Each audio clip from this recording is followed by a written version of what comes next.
Good morning बच्चों। आज की क्लास में हम घातांक एक्सपोनेंट जो क्लास 7th और 8th में पढ़ते हैं उसके बेसिक कॉन्सेप्ट को उसको हम समझेंगे, कुछ गतिविधि के माध्यम से समझेंगे। तो आज का हमारा है घातांक एक्सपोनेंट। आज का विषय प्राकृत व परिमेय संख्याओं के घातांक। यदि लिखा है x की घात m, नीचे वाले को हम आधार बोलते हैं और इसे हम घात कहते हैं, और इसका जो साइज है इससे डबल होना चाहिए, इसे हम कहते हैं घात।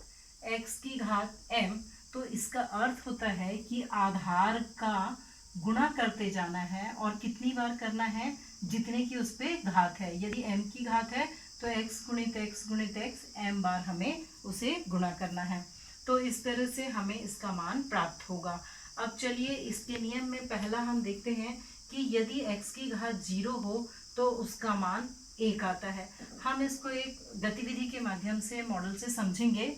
अगर हम ले रहे हैं 2 की घात 0, तो चलिए हम मान लेते हैं कि ये हमारे सामने एक पुट्ठा है जो वर्ग की आकृति का है, और इस पे चूंकि लिखा है कि घात 0, तो इसे हम 0 बार मोड़ेंगे और देखेंगे कि हमें कितने पीसेस प्राप्त होते हैं, मोड़ने के पश्चात कितने भाग प्राप्त होते हैं। तो 2 की घात 0 है तो हम 0 बार मोड़ेंगे, तो 0 बार मतलब एक भी बार नहीं मोड़ा, तो इस तरह से हमें कितना प्राप्त हुआ, कितना भाग, 1 भाग। तो इसलिए इसका मान होगा 1। ठीक है, चलिए अब अगला एक उदाहरण लेते हैं। 2 की घात 1, क्या लिया है हमने, 2 की घात 1, यानी कि अगर ये हमारा एक वर्ग है और इस पे घात 1 है, तो हम जितने की घात रहेगी उतनी बार मोड़ेंगे, और इस आधार को हमने ये वर्ग की आकृति का एक पुट्ठा मान लिया हुआ है। इस पे 1 की घात है तो हम इसे 1 बार मोड़ेंगे। ठीक है, 1 बार मोड़ने पे हमें कुल कितने भाग प्राप्त हो रहे हैं, तो देखिए कितने भाग प्राप्त हो रहे हैं, 1 2, जितने भाग प्राप्त हो रहे हैं वो इसका मान होगा। ये तो हमने गतिविधि से सीखा, लेकिन 2 की घात 1 मतलब इसका अर्थ भी होता है कि 2 का 1 बार गुणा करना, तो हमें 2 प्राप्त होगा। उस तरह से भी अगले पे हम चलते हैं। 2 की घात 2, 2 की घात 2 यानी 2 तो ये हमारा वर्ग है, और घात 2 यानी इसे 2 बार मोड़ना है। तो चलो बच्चों, ये हमने 1 बार मोड़ा और इसे हमने 1 बार और मोड़ा। ठीक है, 2 की घात है इसलिए 2 बार मोड़ा। अब देखते हैं कि हमें कुल कितने भाग प्राप्त हो रहे हैं। तो बच्चों कितने भाग प्राप्त हो रहे हैं, 1 2 3 4, 1 2 3 4। तो 2 की घात 2 है, तो हम इस गतिविधि के माध्यम से मान निकाले हैं 4, और हल करने के माध्यम से निकालेंगे। आधार का घात की बार गुणा किया जाता है, 2 गुणित 2, 2 दूनी 4, और ये भाग भी हमें हुए प्राप्त 4। चलिए इसी को हम अगली गतिविधि से देखते हैं। एक और 2 की घात 3, 2 की घात 3 मतलब हम एक वर्ग की आकृति को कितनी बार मोड़ेंगे बच्चों, 3 बार। चलिए हम मोड़ते हैं। ये मोड़ा हमने 1 बार, ठीक है, ये हमने मोड़ा 2 बार, और ये हमने मोड़ा 3 बार। अब हमें देखना है कि हमें कुल कितने भाग प्राप्त हो रहे हैं, वही इसका मान होगा। तो चलिए हम देख रहे हैं 1 2 3 4 5 6 7 8, कितने भाग प्राप्त हो रहे हैं, 8 भाग।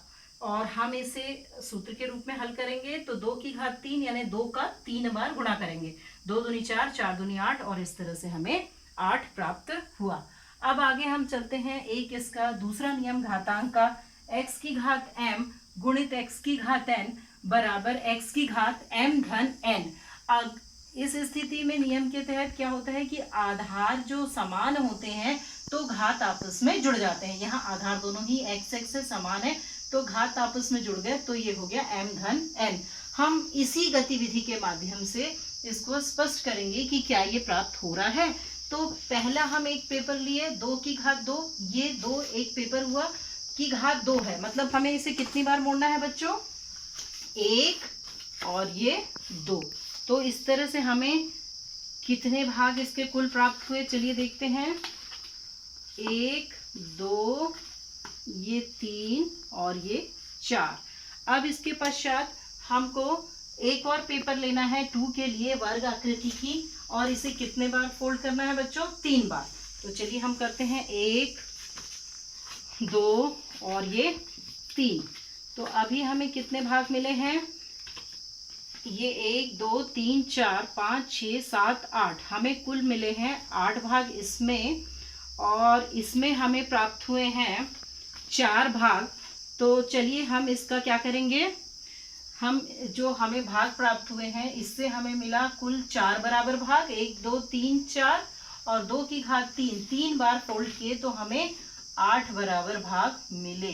तो ये हो गया 4 अट्ठे 32। अब हम सूत्र के माध्यम से देखते हैं तो घात आपस में जुड़ जाते हैं, तो 2 धन 3 बराबर 2 की घात 5, और 2 की घात 5 यानी इस आधार का 5 बार गुणा करना। 1 2 3 4 5 बार गुणा करेंगे, 2 दूनी 4, 4 दूनी 8, 8 दूनी 16, 16 दूनी 32। तो हमें यहाँ भी 32 प्राप्त हुआ और इस गतिविधि के माध्यम से भी 32 प्राप्त हुआ। तो ये नियम जो है आपको स्पष्ट हुई बच्चों। तो चलिए इसमें हम अगला नियम देखते हैं। x की घात m भागित x की घात n बराबर x की घात m ऋण n। आधार समान हो, बीच में भाग का चिन्ह हो तो घात आपस में घट जाते हैं। तो पहले हम सूत्र विधि से देख लेते हैं। 2 की घात 3 भागित 2 की घात 2, एक उदाहरण लिया है हमने, तो ये हो गया 2 की घात 3 ऋण 2, या 3 ऋण 2 कितना आएगा 1। 2 की घात 1 यानी 2 का 1 बार गुणा करना, मतलब 2 प्राप्त हुआ। अब हम इस गतिविधि के माध्यम से देखते हैं। तो पहला है 2 की घात 3, तो हम इसे कितनी बार फोल्ड करेंगे बच्चों? 3 बार, 1 2 3। तो हमें कुल कितने भाग प्राप्त हुए हैं? हमें प्राप्त हुए हैं 8 भाग। तो यहाँ पे लिखा हमने 8। अब उसके बाद हमें दिया गया है 2 की घात 2, 2 की घात 2 यानी 2 बार फोल्ड करना है, 1 बार और 2 बार। तो इस तरह से हमें कुल कितने भाग मिल रहे हैं बच्चों? 1 2 3 और ये 4। तो हमें मिला यहाँ 4। अब 8 से 4 को भाग दे दीजिए, कितना आया? 2। तो सूत्र विधि से भी आया और हमारी गतिविधि के माध्यम से भी आया। तो चौथा नियम घातांक का हम देखेंगे। x की घात m और यहाँ कोष्टक लिखा हुआ है और कोष्टक के बाहर घात n है। अगर ऐसी स्थिति होती है तो हमें प्राप्त होता है x की घात m गुणित n। ये घात आपस में गुणा हो जाते हैं। इसके बाद अगला देख रहे हैं हम x की घात ऋण m।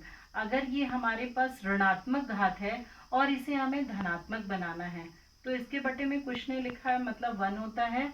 तो ये हो गया 1/x। अब इसकी घात हो जाएगी m। ये जो अंश और हर है हम इसको पलट देंगे या इसका प्रतिलोम लिख देंगे, तो ये घात धनात्मक हो जाएगी। या हम इसे इस तरह से भी लिख सकते हैं 1/x की घात m, क्योंकि 1 पे कितने की भी घात लिखो उसका मान 1 ही प्राप्त होता है और x पे m की घात आ जाएगी, जो इस नियम से आती है। तो घातांक का एक और नियम है, यदि हमारे पास x/y पूरे की घात m है तो ये घात अंश में भी जाता है और हर में भी जाता है, और इस तरह से ये प्राप्त होता है x की घात m y की घात m। हम अलग अलग चर राशियों का प्रयोग कर सकते हैं, अलग अलग किताबों में a b का भी प्रयोग कर सकते हैं। नियम को हमें समझना है। अगर कोष्टक में x गुणित y और पूरे की घात m, तो जब कोष्टक ओपन होगा खुलेगा तो फिर ये घात दोनों पे जाएगी। तो इस तरह से हमें प्राप्त होगा x की घात m गुणित y की घात m। अब हम कुछ विशेष स्थितियों पे चर्चा करेंगे कि पूर्णांकों की घात में चिन्हों का निर्धारण किस तरह से होता है। तो इसमें हम देखते हैं, अगर ऋण 1 की घात सम संख्या है तो कौन सा चिन्ह प्राप्त हो रहा है, और अगर ऋण 1 पे विषम संख्या की घात है तो कौन सा चिन्ह प्राप्त हो रहा है। तो इसके लिए हम कुछ उदाहरण देखेंगे। चलिए, ऋण 1 की घात यदि 1 है तो कितना क्या लिखेंगे हम? ऋण 1 का 1 बार गुणा होगा तो ये ऋण 1 ही मिला। अब हम देखते हैं ऋण 1 की घात 2। इसका मतलब है कि ये जो आधार है ऋण 1, इसका 2 बार गुणा होगा, तो 1 1 कम 1। हम जानते हैं ऋण गुणित ऋण धन। अब हम इसी क्रम में आगे और व्यक्त करते हैं। तो ऋण 1 की घात 3 मतलब ऋण 1 का 3 बार गुणा होगा। तो देखते हैं क्या प्राप्त होता है। 1 गुणित 1 1, 1 गुणित 1 1। ऋण गुणित ऋण धन, धन गुणित ऋण ऋण। अब अगली संख्या पे ट्राई करते हैं। ऋण 1 की घात 4। ऋण 1 का हम कितनी बार गुणा करेंगे बच्चों? 4 बार गुणा करेंगे। तो चलिए हम 4 बार गुणा करते हैं तो देखते हैं क्या प्राप्त होता है। 1 1 कम 1, 1 1 कम 1, 1 1 कम 1। अब बारी आई चिन्हों की। ऋण गुणित ऋण धन, धन गुणित ऋण ऋण, ऋण गुणित धन, फिर से धन प्राप्त हो गया। और हम इसी क्रम में यदि और आगे हम चेक करते जाएं, यहाँ पे ऋण 1 की घात 5, मतलब हमें 5 बार ऋण 1 का गुणा करना है। 3, 4 और ये रहा 5। एक एक कम एक, एक एक कम एक, एक एक कम एक, एक एक कम एक।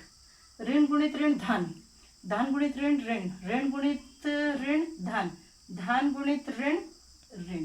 तो इस निष्कर्ष के आधार पे हम देख रहे हैं कि जब भी हमारे पास सम संख्या की घात थी, ये वाली, और कौन सी है 4 की घात मतलब ये वाली, उस स्थिति में हमें धनात्मक मान प्राप्त होता है।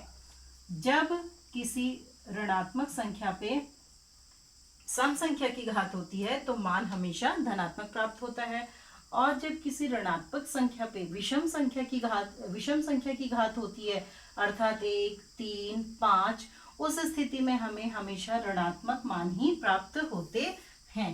तो यहाँ पे हम लिखेंगे ऋण 1 या ऋणात्मक मान। तो बच्चों, अगर आपको घातांक के नियम स्पष्ट हो जाएंगे तो आप किसी भी प्रश्न को आसानी से हल कर सकते हैं। अगले वीडियो में हम कुछ प्रश्न हल करेंगे।